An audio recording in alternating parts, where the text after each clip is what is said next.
Assalamualaikum warahmatullahi wabarakatuh. Selamat siang semuanya. Gimana kabarnya hari ini? Alhamdulillah.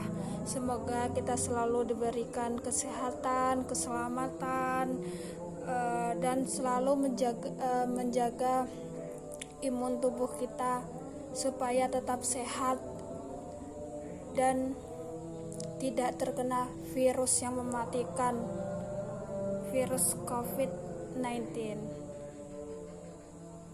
Sebelum kita memasuki materi hari ini, kita absensi dulu ya. Ariandani, terus Sarwo Bagus, ada Rozikin, Ina, Nadia, Devi, Tias, Nanang, Aulia, hadir ya. Hadir semua berarti alhamdulillah. Baiklah, kita langsung memasuki materi pembelajaran hari ini, yaitu siklus perusahaan jasa. Ada yang tahu nggak apa sih yang dinamakan perusahaan jasa tersebut?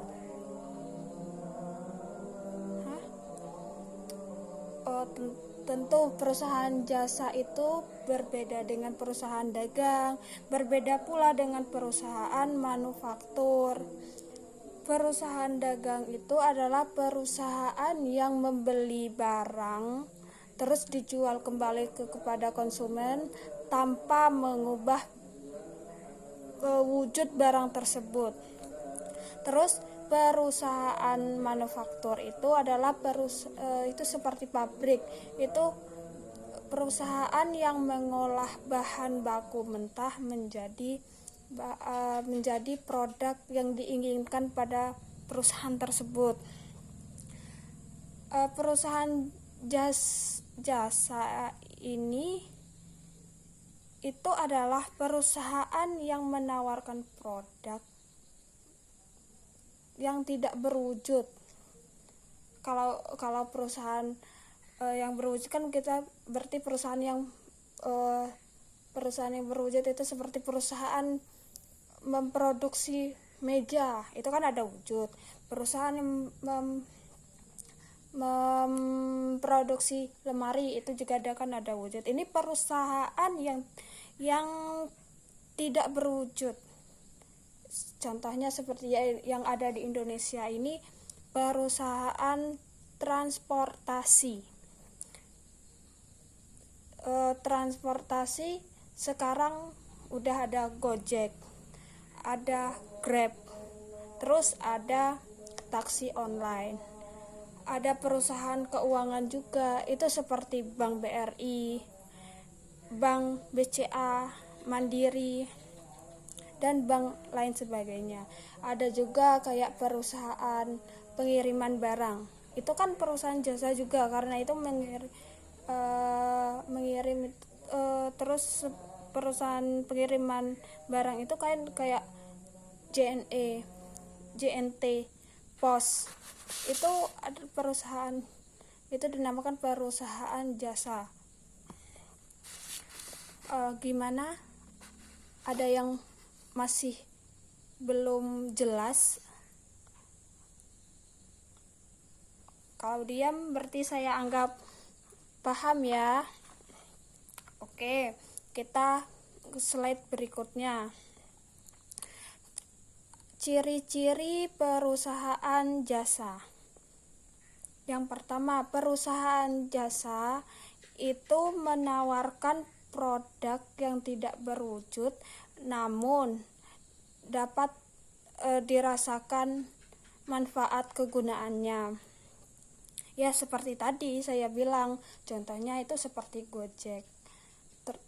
Gojek kita tidak bisa itu kan tidak produk yang tidak berwujud, tapi kita dapat merasakan manfaatnya, dapat merasakan jasanya kan bisa kita rasakan.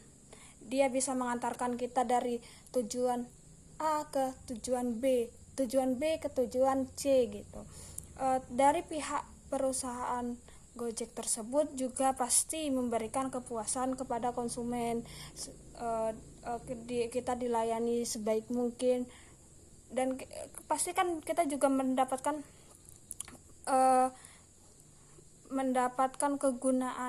kegunaannya pada Gojek tersebut. Terus yang kedua, ciri-ciri yang kedua itu standar harga pada perusahaan jasa itu tidak bisa sulit diukur. Bukan tidak bisa diukur, tapi sulit diukur. Contohnya, harga jasa pada kecantikan di salon itu sangatlah mahal. Kenapa bisa dibilang begitu? Biasanya sih begini, semakin laris manis perusahaan jasa tersebut, maka harganya pun dinaikkan. Harga layanannya pun dinaikkan. Bisa juga dibilang begini, ada rupa, ada harga begitu. Bisa juga kayak contohnya seperti fotografer nih ya. Fotografer juga gitu kan itu kan kayak perusahaan kayak kita memakai jasa fotografer ya.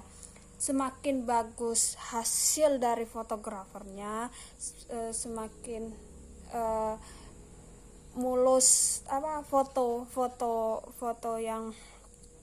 yang di fotografer tersebut, ya pasti mahal, karena kan ya udah saya bilang tadi, ada harga, ada rupa. Kalau kita mencari yang abal-abal kan nggak mungkin bagus, dan itu pun harganya itu kan juga murah pastinya. Kayak apa lagi contohnya? Mungkin ada kalian bisa memberikan contoh.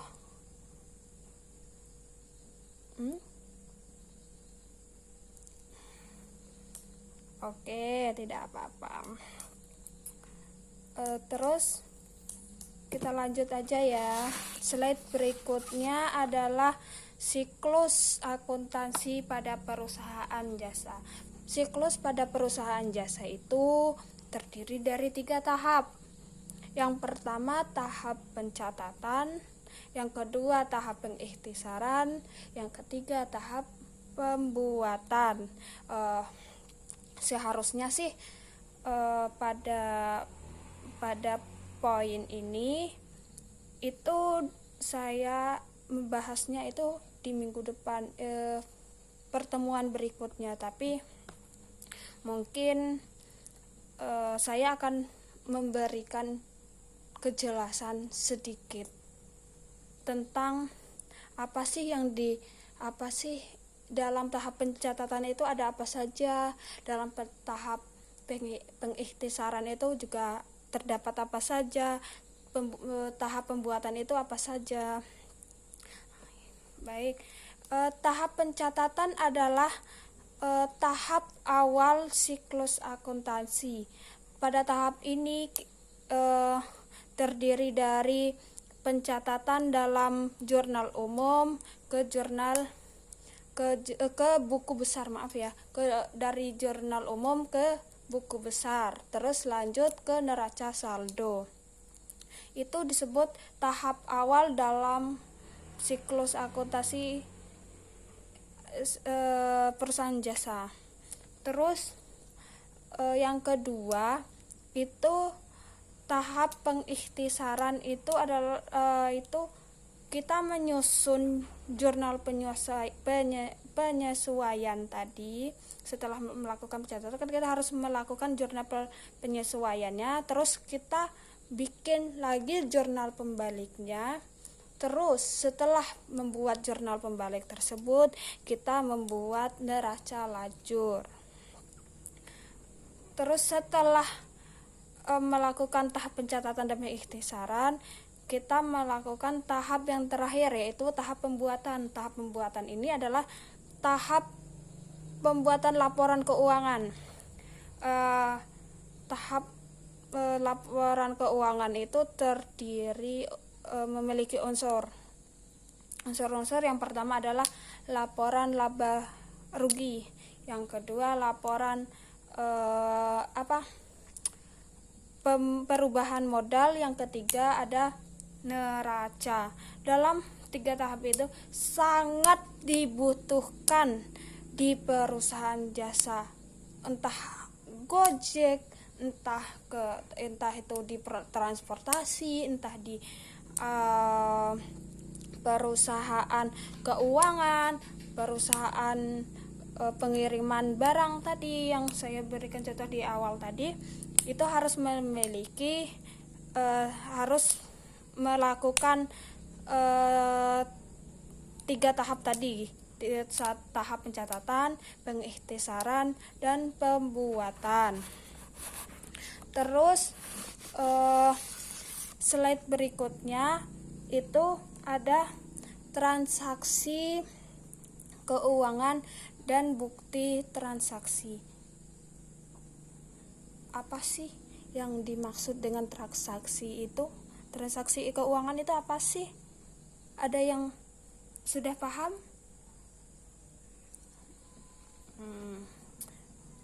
Belum? Oke, nggak apa-apa.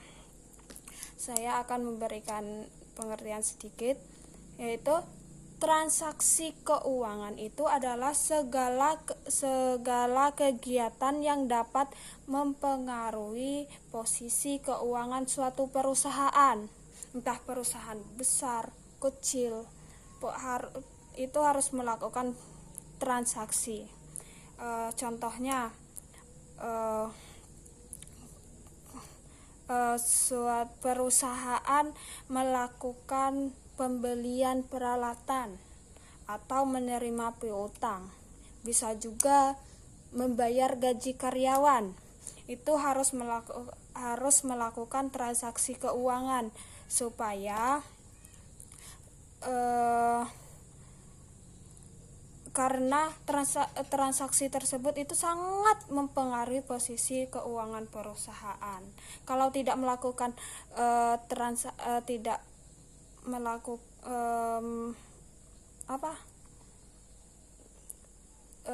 melakukan transaksi, ya tidak akan mempengaruhi posisi keuangan. Dalam transaksi itu kita juga perlu pembuktian supaya apa? Supaya misalnya kamu saya suruh membeli peralatan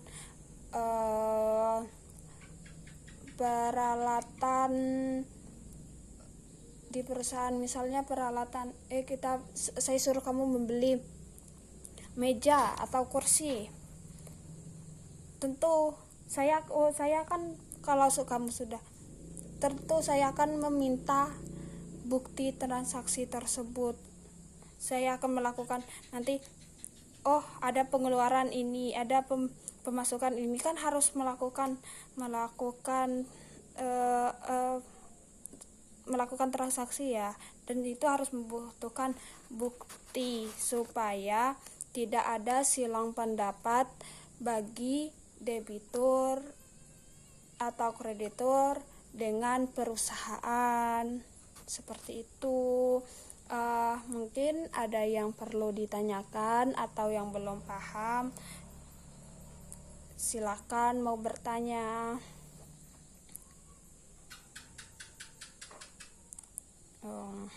Oke, kalau tidak ada, kita lanjut ke slide berikutnya, yaitu yang saya sebut tadi, bukti transaksi.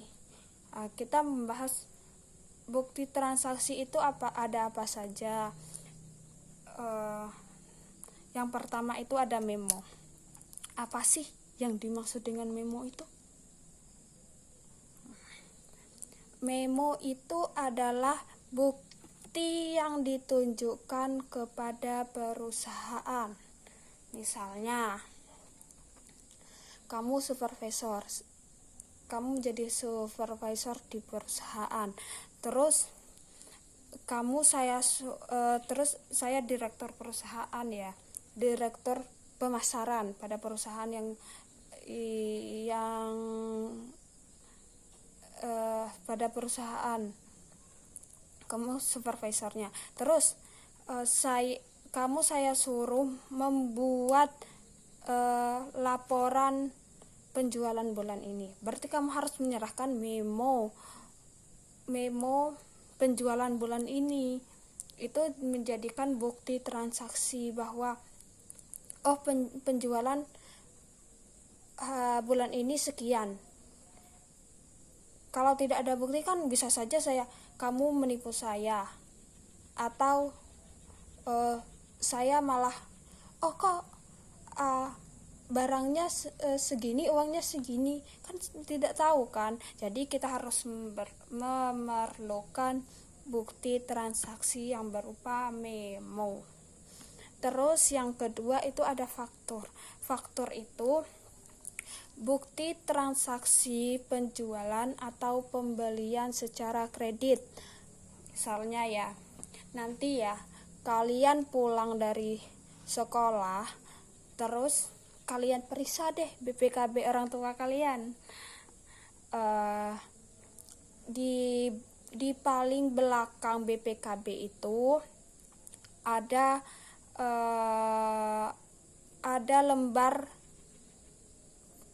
lembar faktur. Lembar pertama itu adalah bukti bagi penjual atau disebut dengan faktur penjualan. Yang kedua itu ada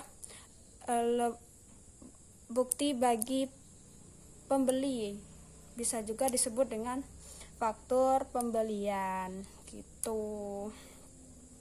Yang ketiga itu ada kwitansi. Kwitansi itu alat bukti ya, bukti terjadi pembayaran atau penerimaan sejumlah uang. Ya seperti tadi contohnya, kamu diminta membeli laptop oleh perusahaan, maka perusahaan tersebut pasti akan meminta kwitansinya. Harga laptopnya berapa, pengeluarannya, terus butuh laptopnya berapa. Berarti kan kalau misal butuhnya harga laptopnya 10 juta satu item, terus perusahaan membutuhkan 5 laptop, berarti kan pengeluaran 50 juta. Kalau tidak ada kwitansi bisa saja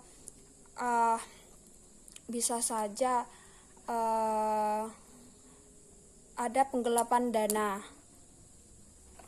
Terus di bawah lihat di bawah itu ada contohnya kan. Terus kwitansi itu bentuknya seperti itu. Yang pertama itu ada menerapkan kop perusahaan atau instansi atau nama perusahaan, nama lembaga, bisa juga dengan nama toko. Terus ada kwitansi, terus nama pemberi uang, jumlah uangnya berapa, itu harus dinyatakan dengan nominalnya, itu berupa harus dengan angka dan huruf ya, harus 2. Terus untuk pembayaran apa, namanya siapa, tempatnya di mana, tanggal berapa, penerima, dan terus harus ada tanda tangan penerima uang tersebut. Itu harus lengkap. Itu disebut kwitansi. Yang keempat ya, 4 itu ada cek. Apa sih cek itu?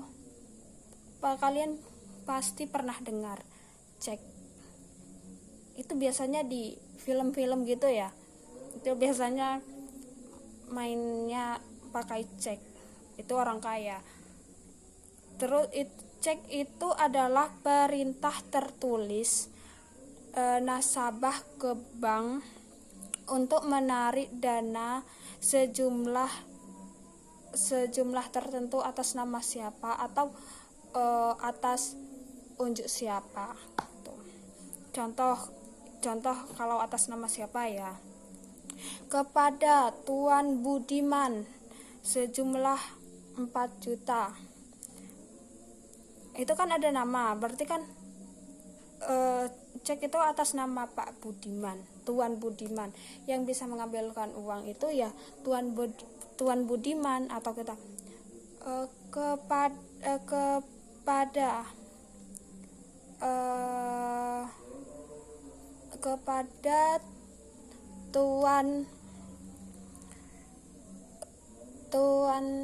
kepada Tuan Sarwo Bagus misalnya, itu bayarlah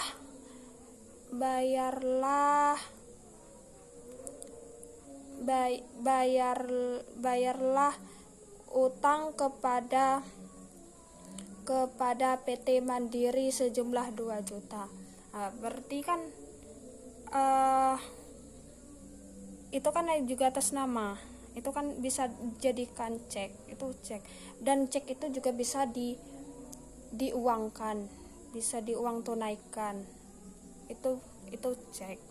Terus di bawahnya lagi itu ada contoh cek ya, tolong dilihat. Itu kalau dicek itu harus ada nama logo banknya apa, nama banknya apa. Kalau banknya BCA ya BCA, logonya BCA. Kalau Mandiri ya Mandiri, BRI ya BRI. Terus nama bank, nominalnya itu harus dengan 2 huruf, nominalnya itu dengan huruf dan angka. Terus ada nomor serinya, nomor seri cek, tanggal berapa, terus atas nama siapa. Terus yang paling pojok bawah itu nomor seri bank, sandi bank tertarik. Terus sebelahnya lagi itu nomor cek nasabah ya, terus sandi transaksi dan nominalnya berapa.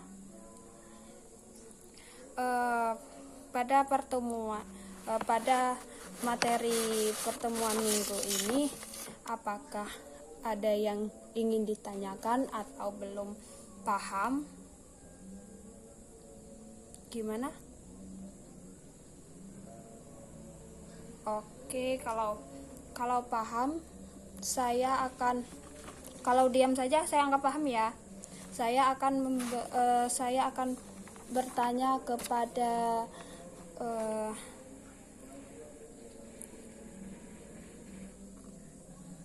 Mbak Aulia. Apa sih yang dinamakan perusahaan jasa? Ya, benar. Perusahaan jasa adalah perusahaan yang menjual produk yang tidak berwujud. Oke. Terus apa sih kan ciri-ciri perusahaan jasa tadi? Kan saya memberi 2 ciri-ciri. Yang pertama itu apa, Mbak Ina? Ya, betul. Perusahaan jasa yang tidak berwujud namun dapat dirasakan manfaat kegunaannya. Oke. Yang kedua, iya, standar harga suatu layanan yang ditawarkan perusahaan itu sangat sulit diukur. Ya. Oke. Pada pertemuan hari ini saya akhiri. Untuk minggu depan mempelajari materi berikutnya. Oke. Wassalamualaikum warahmatullahi wabarakatuh.